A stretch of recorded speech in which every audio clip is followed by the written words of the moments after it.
네, 안녕하세요. 끝판대장입니다. 모두 구독과 좋아요, 알림 설정, 그리고 댓글까지 부탁드리겠습니다. 자, 우선 계속 여전한 횡보입니다. 보면은 전혀 미동이 없는 상태인데요. 근데 이걸 이제 이동평균선을 좀 켜보면 여전히 단기 이동평균선을 뚫지 못하고 있는 상태거든요.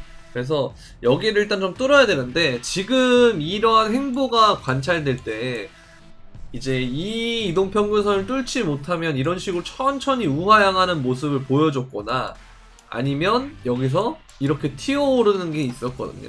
그래서 좀 반반이라고 생각을 합니다. 그래서 만약에 먼저 튀어오른다 그러면 이 지점에서 막힐 가능성이 높은데요. 여기가 이제 어디냐, 26,800이나 뭐 27,000대에서 막힐 가능성이 높은데, 이제 그렇게 시나리오가 가든지 아니면 여기서 쭉 빠졌다가 이쪽에 이렇게 다이버전스를 형성을 하고 이런 식으로 오르던지, 이제 우리가 그동안 해왔던 패턴처럼요. 여기 보시면 그런 패턴이 돼 있죠. 그래서 이 둘 중에 하나라고 일단은 생각을 하는데, 아직까지는 뭐 별다른 움직임이 좀 없어서 조금 뭐 판단하기가 좀 애매한 상황이긴 합니다. 그래서 좀 우리가 지켜봐야 될 것 같고, 전혀 뭐 미동도 없는 바코드거든요. 그죠? 바코드 차트죠, 바코드 차트. 그래서 요게 횡보가 어찌됐든 간에 이게 이렇게 해서 가든 아니면 뭐 요렇게 해서 가든 전체적으로 봤을 때는 제가 말씀드렸던 것들처럼 이 큰 박스권에서 얘가 횡보를 좀 진행을 한 다음에 이동평균선이 이렇게 내려가지고 가격이 이렇게 위로 올라오면, 그리고 이제 28,000대를 우리가 뚫어준다면 그때는 이제 좀 긍정적인 가격대가 되지 않을까라고 그런 생각이 듭니다. 그래서 그 전까지는 아무래도 우리 시간과의 좀 싸움이 있을 수가 있어요. 그렇지만 이런 것들을 이제 우리가 좀 잘 견딘다고 생각을 하면 그 다음에는 뭐 굉장히 좋은 시기가 올 것 같으니까 좀 더 견뎌 주시고 버텨 주시는 게 중요할 것 같습니다.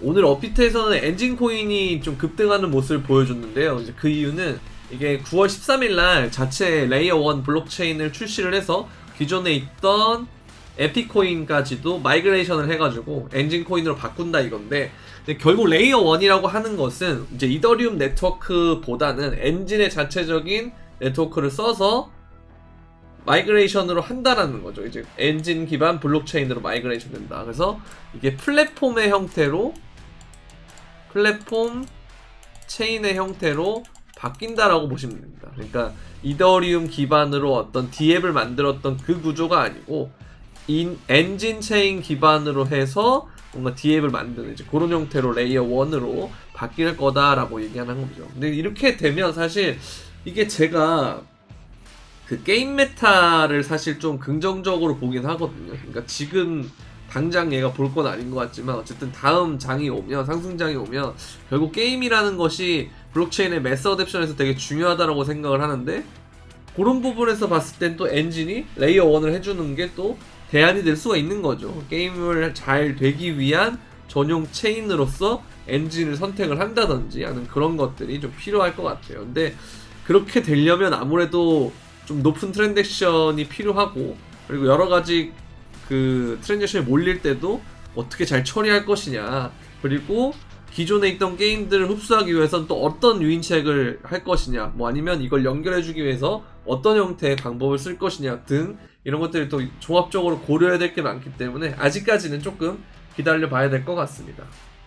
자, 그리고 이제 이더리움의 스윙 매매를 하는 고래는 바이낸스에서 1592만 달러 상당의 이더리움을 매수했다라고 하는데요. 그러니까 이게 스윙이라고 하는 게 이제 좀 싸다 싶을 때 샀다가 올라갈 때 좀 팔았다가 또 싸다 싶을 때 좀 샀다가 뭐 이런 형태인 거죠. 근데 지금 얘가 샀다라고 하는 건 단기적인 관점으로 봤을 때는 아까 제가 이제 이렇게 가느냐 아니면 이제 한번 내려갔다가 이렇게 올라가느냐, 요 차이 1번, 2번이었는데 이 고래는 1번의 시나리오를 좀 보는 것이 아니겠느냐 라는 그런 생각이 좀 든다라는 거죠.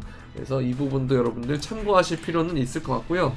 자, 그리고 이제 지금 그 어제부터 코리아 블록체인 위크 KBW 2023이 열리고 있는데요. 근데 이게 보면 여기서 연사들이 엄청나게 많은 애들이 왔는데, 이제 오늘은 이제 서클에서 와가지고 제레미 알레어가 연설을 했는데요. 보면은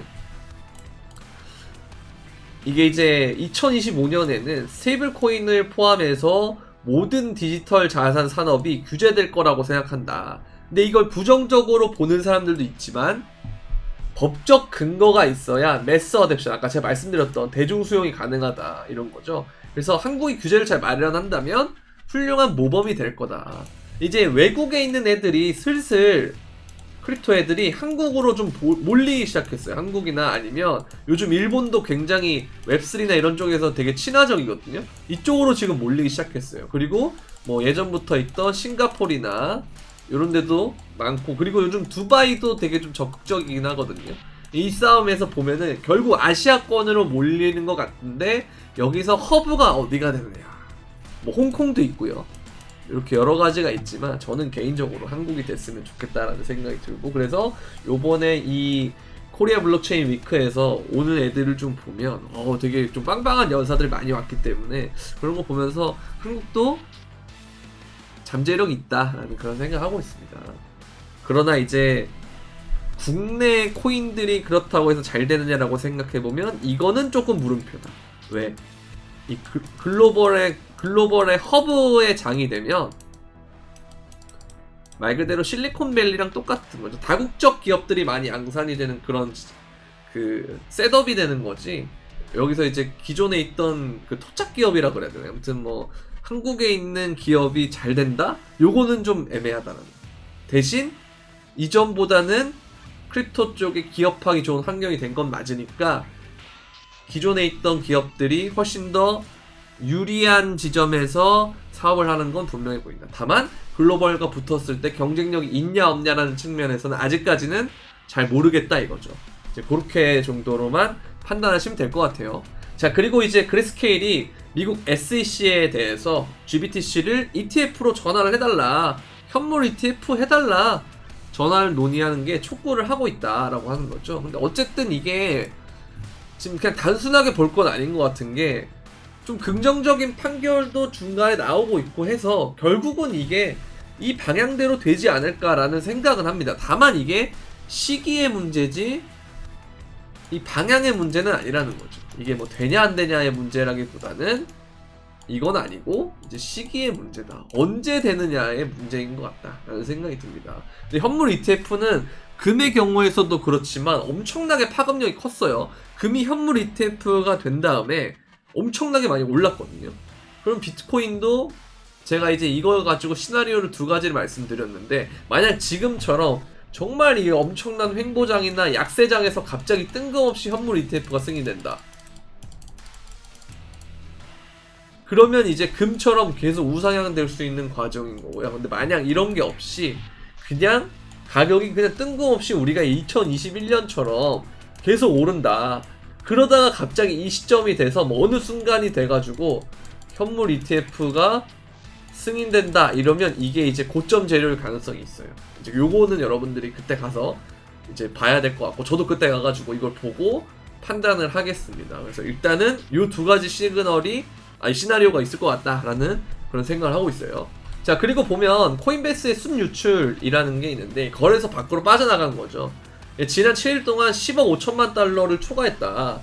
그래서 이게 코인베이스 커스터디는 이제 7일에 7억 5,700만 달러 순유출했다 이러는데 이게 축적의 시그널일 가능성이 좀 있거든요. 왜냐하면 항상 거래소 밖으로 빼는 거에 대해서는 좀 축적 시그널이다라고 우리가 많이 인지를 하고 있으니까 이 부분도 우리가 체크해 볼 필요가 있다라고 보여집니다. 그래서 이런 횡보장과 약세장에 차트로는 혹은 가격적인 움직임으로는 나타나지 않지만 이런 온체인적인 움직임을 봤을 때는 생각보다는 활발하게 일어나고 있다. 이런 것들이 보통 지나고 나면 매집 시그널인 경우가 많았다. 이렇게까지만 보면 될 것 같아요. 그리고 이제 이 글을 보면 이제 크립토컨트 자료인데요. 댄님이 하시는 자료인데 펀드 볼륨이 있어요. 그러니까 이 펀드에서 기관으로 추정되는 거래가 있었다라고 이걸 추측을 할 수 있다라고 하는데요. 근데 지금 상황에서 보면 우리가 마이너스 프리미엄이거든요. 우리가 GBTC처럼 마이너스라고 하는 건 별로 좋은 상황은 아니라는 거죠, 장세가. 근데 그 와중에 이렇게 커다란 볼륨이 뜬다라고 하는 건 요때 볼륨도 크게 떴고 요때 볼륨이 크게 떴잖아요. 그러니까 진행 방향을 좀 바꿀 수 있는 그런 형태라고 봅니다. 그러니까 이게 단순히 볼륨이 크다고 해서 좋은 게 아니고 보면은 이때도 올라가는 도중에 볼륨이 역대급 터진 다음에 얼마 못 올라가고 쭉 빠졌잖아요. 그것처럼 이거는 고점에서 우리가 물량을 기관들끼리도 넘길 수가 있는 거죠. 그죠? 기관들도 먼저 얼리의 개념으로 투자할 애가 있는 거고, 그 다음에 이제 고점에서 뽀모가 투자하는 기관들도 있는 거고요. 그리고 이게 떨어졌을 때도 받아서 좋은 자리에 투자하는 애들도 있는 거고. 그렇기 때문에 이 시점에 얘가 이렇게 내려가는 과정에서 이런 투자가 나온 거는 이 구간을 어떻게 보면 기관들은 좋은 기회로 보고 있다라고 볼 수가 있습니다. 그리고 지금 이걸 보면 여전히 이제 EMA 200선을 지키고 있기는 한데, 이게 이제 25720이죠. 25,700불에서 이 정도로 되는 건데, 만약에 얘가 주봉상으로 요 밑을 빠진다.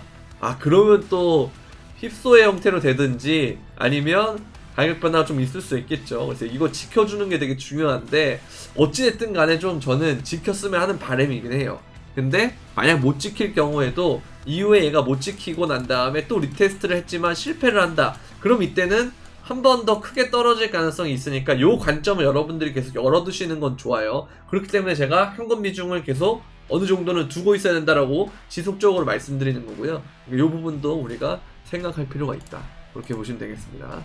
자, 그리고 비트코인이 지금 보면 여전히 축적 기간이다라는 얘기가 있는데, CMF를 보게 되면 이게 이제 요 축적하는 과정에서 얘가 양수가 되기 전까지, 그죠? 요 특정한 지점을 넘기 전까지는 축적의 시그널이라는 거죠. 축적이 끝난 다음 본격적으로 이렇게 발산하는 과정을 거치는데, 요게 양으로 바뀐 다음에 발산을 한다라는 거죠. 근데 아직까지는 우리가 상승하는 그런 저점을 높이면 상승하는 과정에 있지만 아직까지 이 지점을 넘지 못했기 때문에 우리는 지금 지점이 축적 단계로 볼 수가 있고, 그럼 이 축적이라는 말은 뭐겠어요? 매집 타이밍이라는 거잖아요. 그러니까 이게 좀 두렵긴 하겠지만 어느 정도 싸다 싶으면 천천히 진입할 만한 구간을 맞는 거다라는 거죠.